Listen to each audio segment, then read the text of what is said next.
बाप्पाचे आगमन होत आहे. आरतीत केलेल्या वर्णनाप्रमाणे तो सुखकर्ता दुःखहर्ता आहे असे म्हणतात.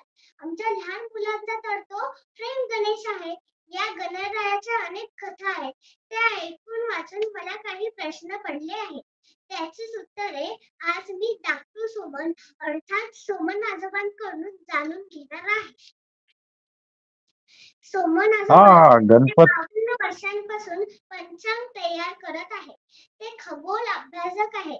या विषयावर त्यांनी 9000हून अधिक व्याख्याने दिली आहेत. खूप पुरस्कार त्यांना मिळाले आहेत. अनेक संस्थांवर ते पदाधिकारी आहे. त्यांचा सगळा परिचय करून द्यायचा झाला तर तो मुलाखतीपेक्षा पण मोठा आहे. म्हणून आता थेट प्रश्नच विचारते. नमस्कार सोमन आजोबा. माझा पहिला नमस्कार. विचार तुझा प्रश्न विचार. आम्हा लहान मुलांना गणपती खूप आवडतो. लांब सोंड, मोठे कान, मोठे पोट असलेला बाप्पा छान दिसतो. पण गणपतीला हत्तीचं डोकं का लावलं? चांगला प्रश्न विचारलायस मी. तू हुशार मुलगी आहेस, गोड मुलगी आहेस. गणपती बाप्पाला स्मिहा खूप आवडते, कारण ती अभ्यास चांगला करते, ती धीट आहे. पहिला प्रश्न चांगला विचारलायस. आता बघ, गणपतीची सोंड लांब आहे. म्हणजे त्याला दूरवरच कळत असतं. त्याचं डोकं मोठं आहे, म्हणजे तो बुद्धिवान आहे. डोकं मोठं आहे, त्याला सगळं येतं. त्याची स्मरणशक्ती चांगली आहे, तो हुशार आहे, कारण डोकं मोठं आहे. सगळी बुद्धी, 14 विद्या, 64 कला त्याच्या डोक्यात आहेत. आणि त्याचे कान मोठे आहेत. आता कान मोठे का आहेत? तर तो सगळ्यांचं ऐकून घेतो. तू तुझ्या आई बाबांचं ऐकतेस की नाही? तू तुझ्या टीचरचं ऐकतेस की नाही? शाळेमध्ये टीचर सांगतात ते सगळं ऐकतेस ना? तसं गणपती बाप्पा सगळ्यांचं ऐकतो, म्हणून कान मोठे आहेत त्याचे. पण हत्तीचं तोंड काय? तो तुला माहितीये, हत्ती हा बुद्धिवान प्राणी आहे की नाही? सर्व प्राण्यांमध्ये हत्ती हा बुद्धिवान आहे आणि आकारानं प्रचंड आहे, पण डोकं त्याचं मोठं आहे आणि बुद्धिवान आहे. गणपती सुद्धा बुद्धिवान आहे. आणि म्हणून आपण लक्षात ठेवायचं की एलिफंट, हत्तीचं तोंड त्याला लावलेलं आहे, अर्थात तो बुद्धिवान आहे. कॉम्प्युटर कसा आहे तसा आहे तो, आहे की नाही? त्याची स्मरणशक्ती पॉवरफुल आहे. आणि म्हणूनच अर्थात कथेमध्ये सांगितलंय, कथा वेगळी आहे त्याची मोठ्या माणसांसाठी, पण तुम्हाला लहान मुलांना सांगायचं तर हत्ती बुद्धिवान आहे. आणि म्हणून गणपतीला हत्तीचं तोंड लावलेलं आहे. आता आपण गणपतीची पूजा करतो. आता करतो की नाही पूजा आपण गणेश चतुर्थीला आणि नेहमी सुद्धा. तर गणपतीची पूजा करतो म्हणजे का? तर गणपतीचे गुण आपल्या अंगी यायला पाहिजेत म्हणून पूजा करतो. म्हणजे तो बुद्धिवान आहे तर आपण पण बुद्धिवान व्हायला पाहिजे ना. तो सगळ्यांचं ऐकून घेतो, आपण पण सगळ्यांचं ऐकून घ्यायला पाहिजे. त्याचे कान मोठे आहे, तो ऐकून घेतो. नंतर डोकं मोठं आहे, 14 विद्या 64 कला त्याला येतात. आपण पण कला शिकली पाहिजे की नाही? आपण गाणं शिकलं पाहिजे, म्युझिक वाजवला, एखादं वाद्य वाजवता यायला पाहिजे. आणि त्याची सोंड लांब आहे, अर्थात लांब आहे, त्याला दूरवरच दिसतं. आपण सुद्धा विचार करूनच काम करायला पाहिजे. आणि म्हणून हत्तीचं तोंड आहे. कळलं की नाही तुला?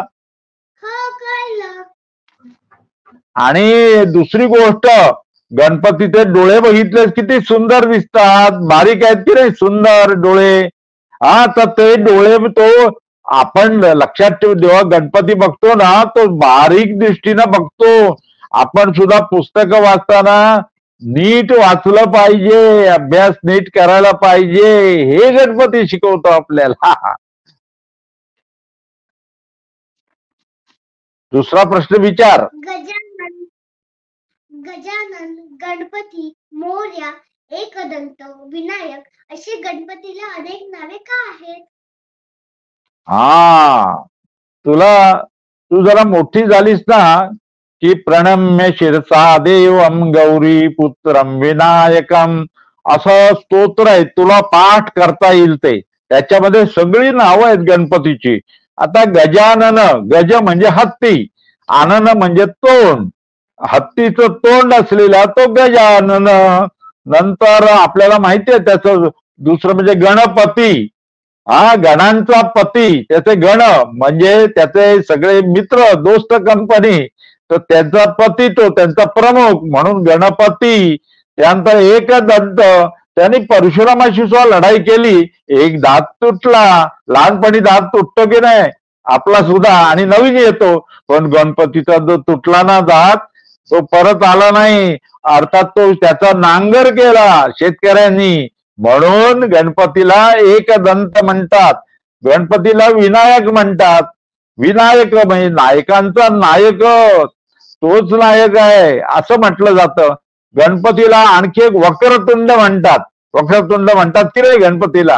हा, तर वक्रतुंड म्हणजे काय? वक्रांतुंड येते. वक्र म्हणजे वाईट मार्गाने जातात ना, त्यांना तो तुडवतो, आणि त्याची सोन वाकडे म्हणून सुद्धा वक्रतुंड म्हणतात. तेव्हा लक्षात घे, प्रत्येक नावाला अर्थ आहे. तू मोठी झालीस ना की प्रणम्य शिरसा देवम गौरी पुत्रम विनायकम भक्ता व्यास स्मरे नित्यम मायुक्तामार्थ सिद्धे. हे स्तोत्र पाठ कर. तिसरा प्रश्न विचार. आमच्या गावी कोकणात गणपती घरी आणतात, त्यानंतर गौऱ्या आणि शंकरही आणतात. पण गणपतीचे आई बाबा सोबत असतानाही जास्त लाड बाप्पाचेच का केले जातात?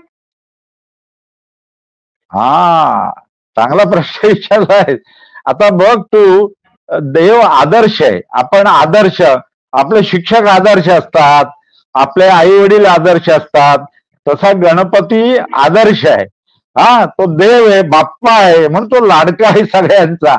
आणि आपण सुद्धा त्याला नमस्कार करतो, आणि त्याचे गुण आपल्या अंगी यायला पाहिजेत म्हणून प्रार्थना करतो. तो बुद्धिदाता आहे की नाही, बुद्धी देणार आहे की नाही, पण आपण मेहनत करायला पाहिजे. हा, खूप मेहनत करायला पाहिजे, सकाळी लवकर उठायला पाहिजे, अभ्यास करायला पाहिजे, आणि तुमच्यासारखी लहान मुलांना तो बाप्पा पावतो, आणि म्हणून त्याची पूजा करायची, नमस्कार करायचा, स्तोत्र वाचायचं. आणि महत्वाची गोष्ट, सर्वात महत्वाची गोष्ट म्हणजे मेहनत करायची आणि बुद्धी वाढवायची. हे गणपतीपासून शिकायचं, म्हणून तो सर्वांचा लाडका आहे. आमचा फ्रेंड असणारा गणपती आई बाबांसाठी मात्र देव असतो, असे कसे?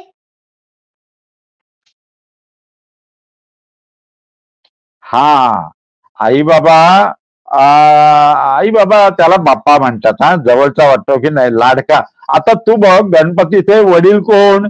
शंकर, भगवान शंकर, आणि पार्वती ही त्याची आई, माहिती आहे ना? भगवान शंकर वडील आणि पार्वती आई, आणि पार्वतीचे वडील म्हणजे हिमालय. आणि अशा शंकर पार्वतीचा लाडका पुत्र म्हणजे छोटा गणपती. आपल्याला छोटं बाळ जास्त आवडतं की नाही? हा, तसं तुम्हा लोकांना गणपती जास्त आवडतो, होय की नाही, शंकर आणि पार्वतीपेक्षा. पण आई बाबा हे शंकर पार्वतीला पण नमस्कार करतात. आणि गणपती हा मातृभक्त होता, आईवर त्याचं प्रेम होतं. तुला ती गोष्ट माहिती आहे ना? एकदा पार्वतीनं एक अमृताचा मोदक आणला, आणि तिने दोन्ही मुलांना सांगितलं, कार्तिकेय आणि गणपतीला, की मी मोदक देईन, पण तुम्ही सिद्धी प्राप्त करून यायला पाहिजे. मग कार्तिकेय मोरावर बसला आणि गेला सगळ्या देवस्थानला भेट द्यायला. सिद्धी प्राप्त करून घ्यायची ना, मोदक मिळायला पाहिजे.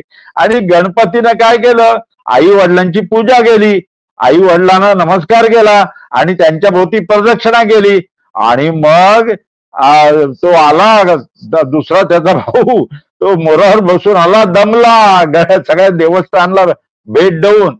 पण गणपतीनं आई वडील हेच देव, मातृभक्त, पितृभक्त, आणि त्यांना नमस्कार करून प्रदक्षिणा केली. तेव्हा आई बाबांनी म्हणजे शंकर पार्वतीनं मोदक कुणाला दिला? कार्तिकेयला दिला नाही, तो गणपतीला दिला. आणि म्हणून बघ, आपण पहिल्यांदा कुठली पूजा केली ना आई बाबांनी, तरी पहिल्यांदा गणपतीला नमस्कार करतात. तर गणपती बाप्पा आपला मित्र वाटतो, आपल्याला दोस्त वाटतो. आपला वाटतो की नाही. आता गणपती घरात येईल ना गणेश चतुर्थीच्या दिवशी, तर त्या दिवशी नमस्कार करायचा, तो आपला मित्र आहे, पण दुरून नमस्कार करायचा. हा, कारण मित्र झाला तरी तो देव आहे, आणि आई वडील त्याचे म्हणजे शंकर पार्वती, आणि तो मातृभक्त आहे, तेव्हा त्याला आपण नमस्कार करायचा आणि आशीर्वाद मागायचे. आणखी काय करायचं, त्याचे गुण आपल्या अंगी यायला पाहिजेत असा प्रयत्न करायचा वर्षभर. आणि बघ, 14 विद्या 64 कला या आपल्याला शिकायचं. आता तू मोठी झालीस ना की मग कला शिक, विद्या, तू मोठी होशील आणि गणपती सारखी मोठी होशील, त्याचे गुण अंगात यायला पाहिजेत, ही गोष्ट लक्षात ठेवायची. म्हणून आई बाबा शंकर पार्वती, त्याचेच आई वडील जसे तो गणपतीवरती प्रेम करत होते, मुलावरती त्याची, तसं आपण पण करायचं.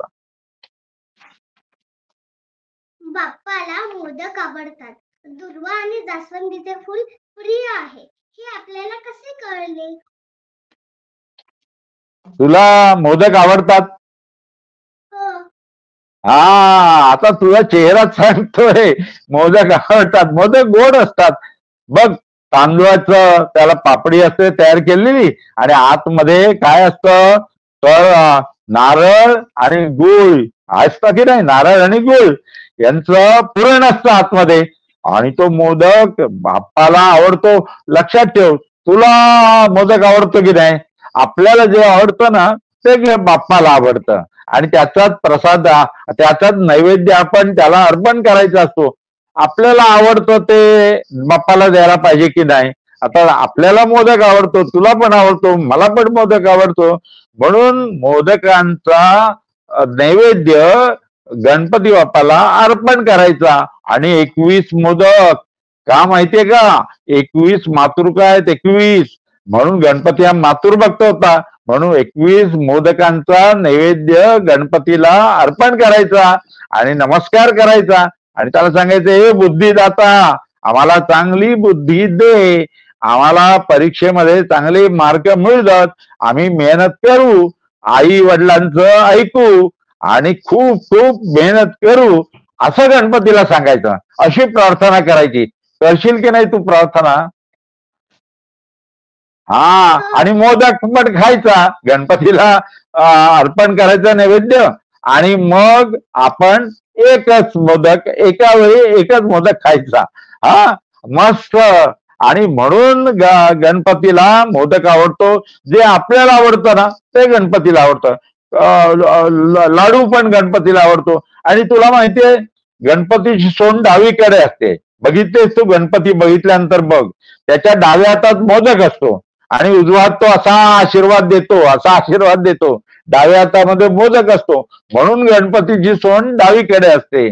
आणि आपण त्याला प्रार्थना करतो, मोदक अर्पण करतो, आणि खरं सांगायचं तर आपण इतकी प्रार्थना केली पाहिजे आणि मेहनत खूप करायला पाहिजे, त्याचे गुण आपल्या अंगी यायला पाहिजेत, यासाठीच आपण गणेश चतुर्थी साजरी करतो. आणखी एक तुला मला सांगायचं आहे. तुला माहितीये, भाद्रपद महिन्यामध्ये शेतामध्ये धान्य तयार होतं. तू कोकणात गेलीस का? भात शेती बघितलीस की नाही? तर भात शेती तयार होते शेतामध्ये भाद्रपद महिन्यामध्ये. म्हणून पृथ्वीविषयी, वसुंधरेविषयी कृतज्ञता व्यक्त करायची असते. म्हणून गणपतीची मूर्ती मातीची असते, आणि त्या मातीच्या मूर्तीचं आपण पूजन करायचं आणि पाण्यामध्ये विसर्जन करायचं. बघ, मूर्ती लहान असली गणपतीची ना तरी सुंदर दिसते, दिसते की नाही? लहान मूर्ती सुंदर दिसते.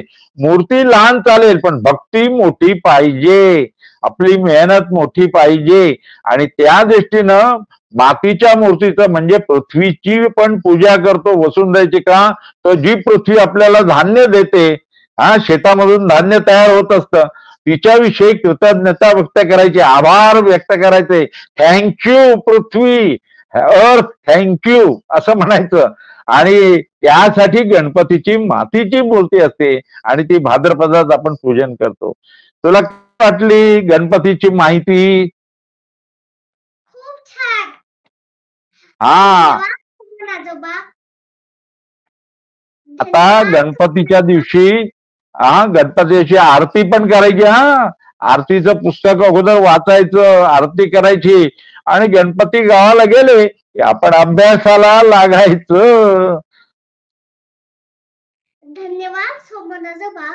तुमच्याकडे गप्पा मारताना जणू बाप्पानेच मला माझ्या प्रश्नांची उत्तरे दिली आहेत असे वाटले. खूप छान माहिती तुम्ही दिली. पुन्हा एकदा तुमचे खूप खूप आभार. आणि स्मिया, तुला माझे शुभेच्छा आहेत. गणपती बाप्पाला सुद्धा मी प्रार्थना करतो, आमची स्मिया खूप हुशार आहे, ती खूप खूप मोठी होऊ दे आणि तिला बुद्धी दे. माझे व्हिडिओ आवडत असतील तर नक्की लाईक करा, शेअर करा आणि चॅनल सबस्क्राईब देखील करा. आणि हो, मित्रमंडळींना पण सांगा.